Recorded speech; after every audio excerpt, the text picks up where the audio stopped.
அஸ்ஸலாமு அலைக்கும் ஃப்ரெண்ட்ஸ். ரஸ்மலாய் எப்படி செய்கிறதுன்னு பார்க்கலாம். இந்த வீடியோ உங்களுக்கு புரிகிற மாதிரி தெளிவாக வேணும்னா நான் வீடியோ பண்ணியிருக்கேன். இன்ஷால்லா அதை செக் பண்ணி பாருங்கள். 2 லிட்டர் பாலுக்கு 1/4 கப் வினிகர், அதோட 1/2 கப் தண்ணி சேர்த்து நல்லா கலந்து வச்சுக்கோங்க.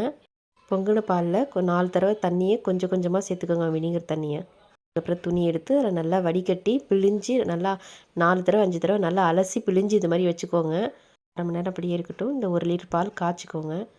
இடையில இந்த மாவை நம்ம மிக்சியில் போட்டு நல்லா அடித்து எடுத்துக்கலாம்.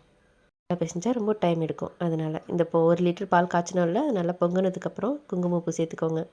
தேவையான நட்ஸு சேர்த்துக்கோங்க. நம்ம பாருங்கள் அரைச்சி எடுத்தது எவ்வளோ சாஃப்டாக வந்திருக்குன்னு சொல்லிவிட்டு சின்ன சின்ன பால்ஸாக உருட்டி எடுத்துக்கோங்க.